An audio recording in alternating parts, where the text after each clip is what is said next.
Welcome to the Rest is Politics question time with me, Rory Stewart. And me, Alastair Campbell. Very good. So, Alastair, sewage dumping, this is a question you like. Clive Fenton.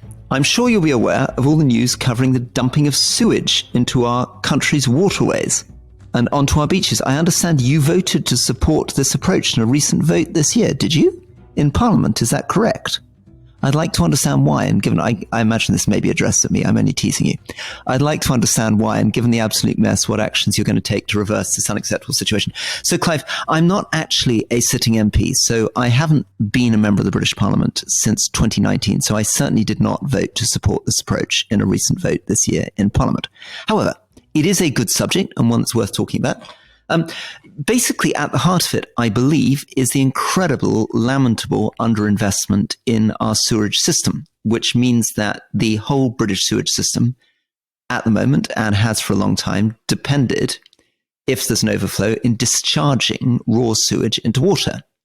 And fixing this, and I was the Environment Minister, so I spent a lot of time looking at this issue, is an issue of tens of billions of pounds. The number that was thrown at me was something like 23, 25 billion pounds, which, to put it in context, is, I don't know, the entire prison budget 4 times over would have to go into fixing this. So it's not a small amount of money, and it would be interesting to see a cross-party approach to put the funding in place to get it together.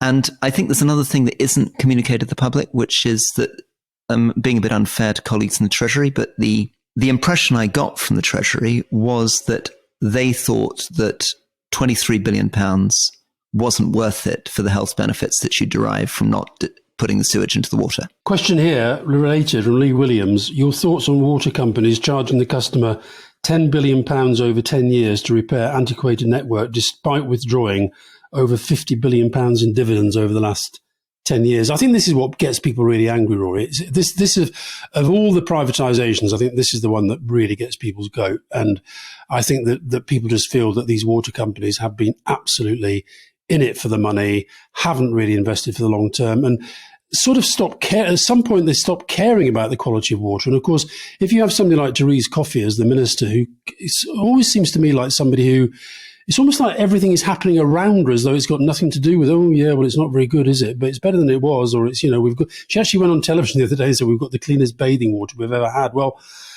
you then look at these maps of where this SHIT is being pumped out in massive quantities. And as you know, I'm a cold water swimmer and we're always looking for new places. And you can't even get the data now as to what is clean and what isn't. I think the government's completely underestimating this issue as a real problem for them. I mean, it is a really interesting issue. The one that I was completely obsessed with was air quality, because when I was the minister, it became clear that at least 26,000 people a year were dying prematurely from air pollution. But I remember doing a debate with Diane Abbott in the House of Commons, and she was saying it's absolutely disgusting that air pollution is, worse than it's ever been. And I had to say, actually, that isn't true. And sounding a bit like Therese Coffey. Of course, the truth is air quality is much, much better than it was 20 years ago, 30 years ago, 40 years ago.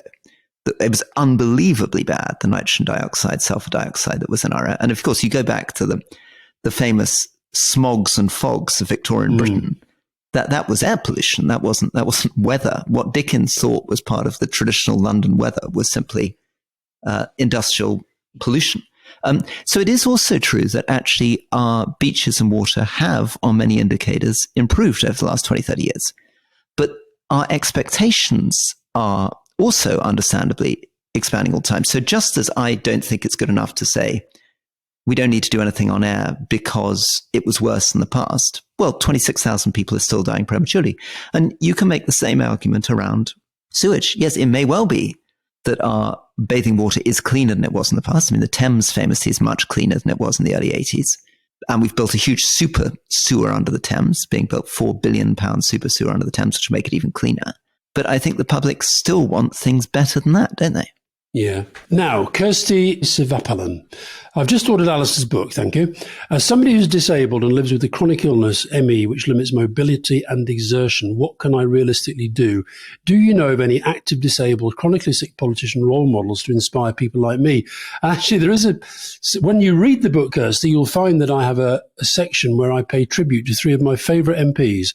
Jack Ashley, who was profoundly deaf, David Blunkett, who was, as we all know, blind and was one of our best ministers by a long way, and Anne Begg, MP up in Aberdeen, who I suspect was in there in Parliament with you, Rory. Yes, yeah. And of course was in a wheelchair. And I don't know of, you may know, Rory, I also know politicians who struggle with mental health problems.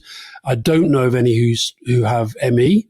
We don't know whether you do, Rory, but I don't think we should think that it's impossible to be a member of Parliament with a chronic illness. No, I mean, well, so one of the striking examples in my intake is Paul Maynard, who has cerebral palsy. He was strangled by an umbilical cord at birth, developed epilepsy, and has been a very effective MP. And he was Minister in Justice, Minister in Transport, a very bright guy. I mean, it's not easy, and there have been times where he's felt that he's suffered real abuse as a politician. I'm afraid to say also actually abuse from the Labour benches when he's been speaking. But he's a real example of somebody who's overcome extraordinary difficulties to be a powerful MP. Now, here's a question for you. Charlotte, what are Rory and Alastair's views on Keir Starmer's plans to allow more building on the Greenbelt? I live on the Wirral. There are applications to build houses on our Greenbelt land, which are extremely unpopular with myself and local residents. I've always voted Labour and was planning to at the next election, but Starmer's comments made me think twice. Where are you on building on the Greenbelt?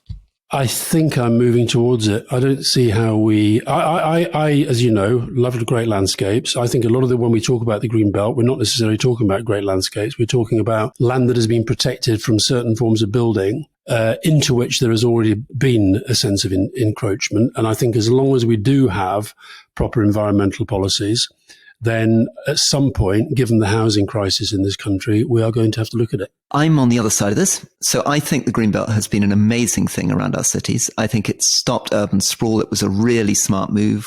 If I look at a city like Nagoya, where I was yesterday, and see what happens when there isn't adequate protection around, and a lot of American cities, you can really see how the sprawl continues endlessly. I'd like us to be more imaginative, though. I agree. A lot of the Greenbelt band is substandard land. So I'd like to see Keir Starmer put in his manifesto. In fact, you and I should write a manifesto for Keir Starmer. But in his manifesto, a commitment to plant the Greenbelt around London with the largest forest in England. We could put in 500 million trees. We could transform air quality. We could have an impact on climate. We could have an incredible impact on leisure by putting the Greenbelt to proper use. So it's not just sitting there as sort of half abandoned land, but get a beautiful, beautiful grand forest planted there. Okay, listen, Harry Diamond, what does a UK Cabinet Minister in 2023 have to do to get the sack? As in, no resignation given or accepted, plain outright, you're fired. What do you think a minister would actually have to do to get the boot without any sense of... If I think of Ron Davis, when he went for a walk on Clapham Common, that ended up in him being sacked. We had... when was the last sacking in this government?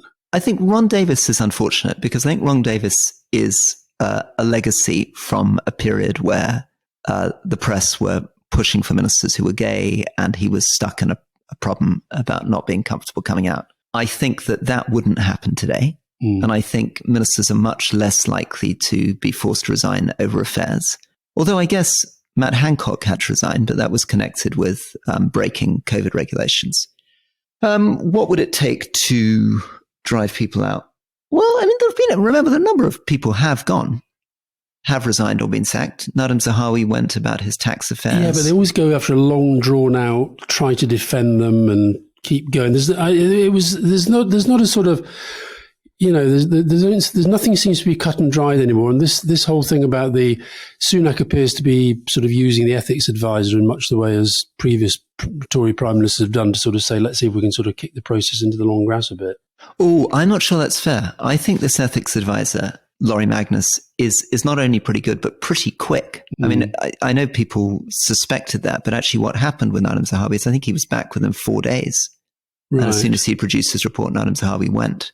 No, I think that's working pretty efficiently. It's not kicking it into long grass like a royal commission or something. Okay. James O.B., who's the most intimidating person you both come across in politics? Is that James O'Brien? No, I don't think it is James O'Brien. I think James O'Brien is called James O.B. on social media, but I don't think this is James O'Brien. The most intimidating person? I'm going for Helmut Kohl. I found him incredibly intimidating. More than Vladimir Putin? Yeah, partly because of his physicality, I think. He was very, and I don't mean intimidating, by the way, in a Dominic Raab type way of bullying and aggression, just incredibly intimidating because of his size. And there was a power about him that sort of emanated. I found him very intimidating, yeah. Well, I put my money on the leader of Zimbabwe. I was the first minister to meet President Mnangagwa after his inauguration. And he killed his first man, I think, when he's 14 or 15, and then led Mugabe's security service. And at that period when he came in, there was a real desire to believe that now that Mugabe had stepped down, that Mnangagwa was going to lead a new liberal opening, that they were going to open up economically and politically and run clean elections. And he marched in to see me with two men in full military uniform on either side of him, sat down, and he began talking about Laurent Kabila and his time in military training camps in Angola in the 1970s and early 80s. And I sort of remembered, and I gently tried to suggest in the weird way that British ministers are supposed to, that maybe we should allow Zimbabweans outside the country to vote and we should have independent electoral monitors in. And he looked at me with a sort of extraordinary sort of mingled pity, experience, and slight sort of derision. And I left the room thinking that the idea that we were going to get amazing reforms out of a man called Emerson the Crocodile Mnangagwa was not very likely. Well, but the one that I almost said, but I didn't want to, was also Zimbabwean, and that was Mugabe. But it wasn't. I didn't feel intimidated by him. I felt utterly repelled and revolted. It's one of the most expensive suits I've ever seen. You've got a good eye for expensive suits, haven't you? You're always noting them on Michael Heseltine. Who else did you think had an expensive suit? Philip Hammond. I saw Philip Hammond recently. He had a very expensive, very, very expensive suit. And what's the sign of an expensive suit as a man that doesn't notice these things? What do you notice about expensive suits? It's the cut. You can tell. It's just very, very, very well cut. And the cloth sort of... I noticed with Philip Hammond, for example, we did a panel together and we were sitting down maybe for about 2 hours. But I noticed that when he stood up, it still looked like he'd just put it on. It was the weight of the cloth. It was, maybe it was Marks and Spencer's, but I don't think so. So Mugabe was wearing this incredibly expensive suit, and it was at the CHOGM, the Commonwealth Heads of Government meeting in Edinburgh. And his first question was on the lines of, why did Tony Blair surround himself with nothing but homosexuals? Jonathan Powell and I were both sort of very confused as to why he was asking us this question. And then he went out and did a briefing about Tony Blair's gay mafia. All very, very, very odd. Gosh, goodness gracious me, I did say, yeah. Oliver Merriman, year abroad story for Alastair. I am, like you were, a student of modern languages at Caius College in Cambridge. Is that Gonville and Caius, or I got that wrong? That's the one. That's where Gonville I went. and Caius College, Cambridge, where you went, right? Yep. September, I'm going on my year abroad and would therefore love to know the most memorable story you might have from the time you spent on your year abroad and as a modern linguist at Cambridge University. It was one of the best years of my life. Totally random. All the students were given the choice of having a year abroad in a school, teaching English for 12 hours a week, or going to a university. I went for the school. It's then total potluck about where you get sent, and I got sent to a school in Nice. So I had a year living in Nice down by the port, and it was absolutely wonderful. The highlight moment in a bizarre sort of way was probably when I realized that I could make a very, very good living as a busker. Because I had my bagpipes. With your pipes? Yeah, I had my bagpipes. I went and found a very quiet place out in the open, but a sort of random car park in the middle of nowhere, tuned them up, started playing them just for my own entertainment. And this crowd came out and started throwing money into the box. And I thought, oh my God. You were just practicing? I was just practicing. So that evening I went to the Promenade des Anglais and then Rue Masséna, which is the sort of pedestrian precinct. And I stood there playing my pipes. And I thought, God, I can make an absolute fortune. So what I did, I persuaded the head teacher of the school, can I pack my 12 hours into 1.5 days? And then the rest of the year, I just spent the time traveling around Europe, making a lot of money with my bagpipes. And that's how you made your fortune? Well, fortune overstates it. So, Rory, if you're asking me specific questions aimed at me, Carl Wiseman, could Rory please share a few of his lessons from staying overnight with ordinary people during his mayoral campaign? Yeah, so that thank you. So this was something called Come Kit With Me. And I put out a tweet saying I'd love to be invited to stay in people's houses. And about 6,000 people wrote back almost immediately. And there were lovely emails coming in from people saying, there were often very long emails trying to explain why I should be staying with them and what I'd learned by staying with them. But it was really eye-opening. I stayed with a cooperative for older women up in North London. I stayed on the sofa of a guy's family flat in Wandsworth where he was living with his parents and his sister and a younger brother in a 2-bedroom council house. Did you have anybody check them out before you went? Yeah, someone from our team would call them. When you're an MP, obviously you're often leafleting. So you knock on a door and you put a leaflet through and you ask a couple of questions and you move on. If you stay in someone's house, you have the whole night and the morning and you talk late into the night and you wake up and you can walk to work with them in the morning or walk to the underground station with them in the morning. And I learned so much. I mean, I learned so much from just getting a sense. Stayed with a woman who was volunteering in a homeless shelter out towards Stratford. And a lot of the times I was sleeping on people's sofas, but it just gave me an amazing insight in a way that is so important for London, because London isn't really one place. It's sort of 32 cities connected to each other, and you've really got to spend time in all of them. And did you literally stay on your own, or did any of your team stay with you? I'd stay on my own, except one case. I think my friend Will came and stayed once, but generally I'd stay on my own, and we'd sometimes have supper. I'd bring some milk tray. I'd bring milk tray with me. Milk tray? Yeah. Cadbury's milk tray. Interesting. Yeah. Always milk tray? Always Cadbury's milk tray, yeah. Why? Well, because someone had made a joke about my being, the man with the milk tray. So it was just kind of crap joke. See. Yeah. Okay. Because then Matt Hancock was the milk tray man as well, wasn't he? Because he dressed with that. Well, that's because he wore a black. That wasn't because he went in through people's windows with a present. I think it was more because he wore a dodgy black polo neck. Right. Well, let's just take a quick break on Rory Stewart, the milk tray man.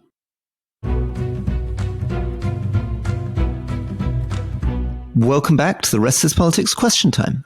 John S., you both seem like very busy people, constantly on the move, traveling to different countries, working on multiple different projects. I wonder, what are your tips for work-life balance? I manage communications for a UK diplomatic mission while also having 3 kids under the age of 5. I feel burnt out most days for the struggle of wanting to give my all for the job and also my family. I'm the last person to answer that very, very well, because I don't think I do it very well at all. The work-life thing. I mean, I feel completely burnt out most of the time. As you know, I'm running this charity Give Directly, which means that I have to be in Africa quite a lot and fundraising in the States quite a lot. And I feel very, very guilty. I've got an 8-year-old and a 6-year-old, and I won't see them now for almost 3 weeks. Oh, Lord. So I think it's tough. It's tough. And I think it's tougher. Maybe this isn't true, but I sometimes feel it's tougher for my friends who are women. I think it's particularly tough for Shoshana, who's running a big charity in Afghanistan and Myanmar, and is also having to do an enormous amount of other stuff in the house. I think it's pretty tough being a young parent, though, I guess, any gender, because the expectations are generally pretty impossible, aren't they? Yeah. No, listen, I'm a lot better than I was in that I rest more than I used to. But I still feel I have to exercise every day. I've been out swimming this morning and I'm doing boxing later on. I've got to exercise. I've got to sort of look after myself. And, our kids are grown up, but we still see a lot of them and still worry about them and still want to be kind of connected to them. But I guess you do have a job, but you also seem with the job to have quite a lot of freedom. Yeah, I think that's true. I mean, I'm the boss, which helps. And a lot of what I'm doing is fundraising. So a lot of the time I'm traveling around trying to raise money. And it's true, actually, as a member of parliament too, that you are your own boss as an MP, and you can pretty much, MPs do work hard. I mean, whatever we think about them, maybe evil, maybe incompetent, but they do work hard. No, I think very few are evil. Some are incompetent, but I agree with you that most work very, very hard. Yeah. Listen, we've got a few critical questions this week, which I think we'll come back to later. We've got a lot of people asking us, suggesting that we were very dismissive of doctors and the question of why we've got such a problem with training doctors, which I said we'd come back to. But given the level of the number of people who got in touch to say that they felt we were dismissive, I think we should come back at it when we've really looked into the issue. And here's another one we've got a bit of criticism. Fritfly. The most populous country in Africa held an election this year, the results of which remain controversial. I haven't yet heard you guys mention it once. Can you give some thoughts and analysis on Nigeria before the swearing in of Tinubu at the end of the month? In fact, Fritfly, you must have missed the episode where we talked at good length about the election. We've done a couple of Nigerian episodes. Yeah. We talked quite a lot about Tinubu. It's very difficult to know who could have brought Nigeria out of its current malaise. But it's difficult, I'm afraid, to believe that Tinubu can, because he is absolutely a veteran machine politician. And the guy that was meant to be sort of breath of fresh air came third in the end. Who was Peter Obi. And Tinubu famously had his assets frozen by the US government for heroin dealing in 93. It's pretty worrying, yeah. Simon C. I'm genuinely interested in your answer to this, and I think I know what the answer is going to be, but I don't really. I'm an art teacher, says Simon. I wonder how you both feel about art. Are you artists yourself? Do you make time to be creative? Do you have exhibitions or galleries that are favourites? Goodness do you gracious. Paint? I do paint a little bit. I paint and I draw. My first book, Place in Between, has got my drawings in it. Oh, are they yours? They're my drawings, yeah. They're not bad. Not okay, yeah. And during COVID, I did a bit of watercolor. And art galleries. I mean, huge shout out if anyone's interested in London at the moment. Amazing free exhibition on St. Francis in the National Gallery, if you want to pop down and have a look at it, which has the robe that St. Francis himself wore in the 12th century, has incredible manuscripts, but also paintings and artwork going right the way through to the current day, including film clips on St. Francis. So there's my art gallery recommendation. I'm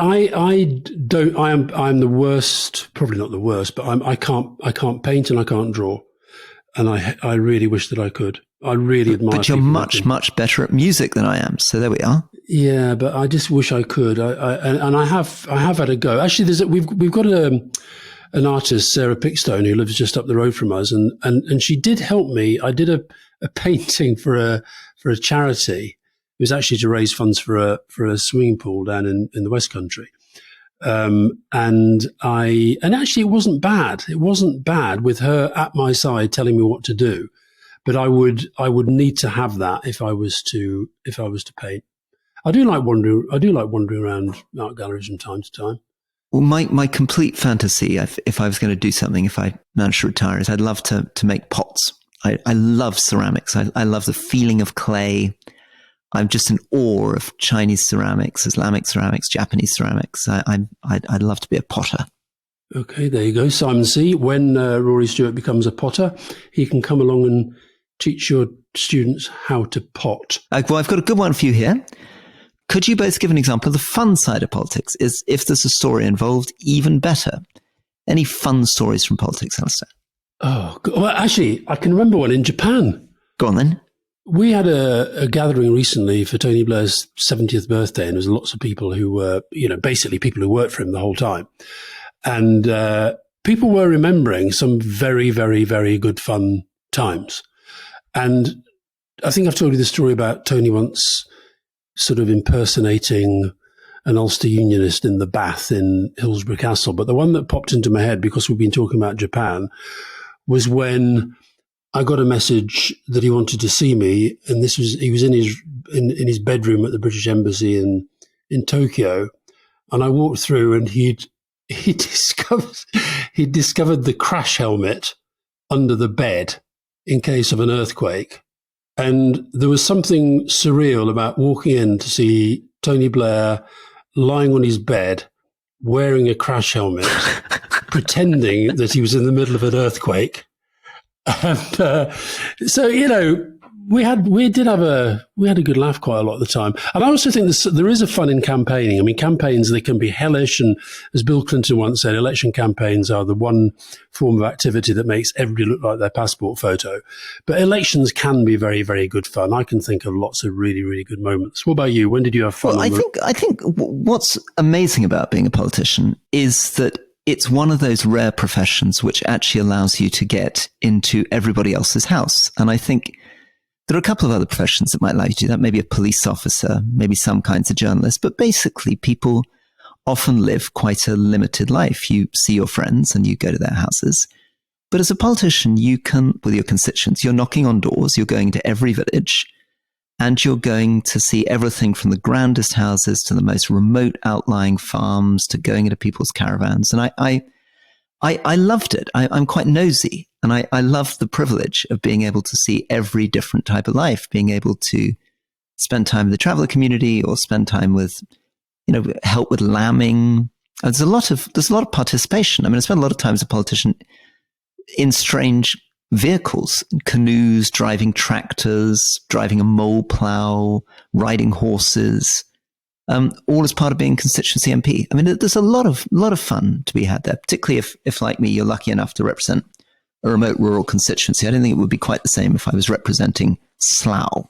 Yeah, but it would in a way, because you're absolutely right. And it's the same with journalism. I think the thing I used to love about being a journalist is that you could literally walk up to anybody anywhere and start talking to them. Hi, I'm Alastair Campbell from the Daily Mirror. I'm doing a piece about X.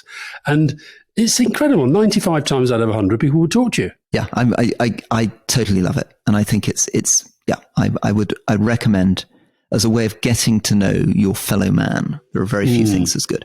So final question, what books we're reading? I put another plug in for Raphael Baer's amazing Politics, A Survivor's Guide. Wonderful, wonderful book. It's great on Russia. It's great on populism. It's great on Britain. And another book strongly recommended. I'm in Japan. It's called Lost Japan by Alex Kerr. And a lot of these recommendations on Japanese books came from Twitter.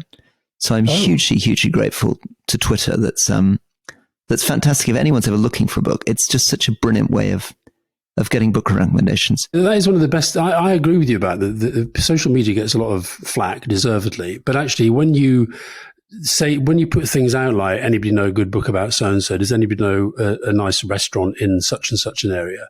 It is amazing how nice people are about sending you information about stuff like that. I think it's just absolutely brilliant. And then finally, I mentioned Tanaka Kakuye. So in our distribution, I'm going to send a book with a lovely article about Tanaka Kakuye. I am currently reading a book that was sent to me by my good friend Carl Bernstein, and it's a book not about Watergate. It's about his life as a young reporter. And any young reporter out there or somebody who wants just to aspire to be a journalist, it's just a brilliant, brilliant account of, and you get a sense of why he became one of the greatest journalists of all time. And it's just about his relentless curiosity. And I think that curiosity is one of the most important characteristics for all of us, frankly, but obviously for journalism. And the other thing that I'm reading is it's a short history of Germany. And it's called How We Became What We Are, obviously auf Deutsch. Very, very good. Well, thank you, Alison. Have good luck on the continuing extraordinary success of your book tour, and look forward to speaking again next week. A book tour which I will be suspending for the afternoon, as I am due to go to court and be a witness in the Prince Harry case. About which we'll hear more in the next podcast coming up soon. Thank you. All the best. Bye-bye. Bye-bye.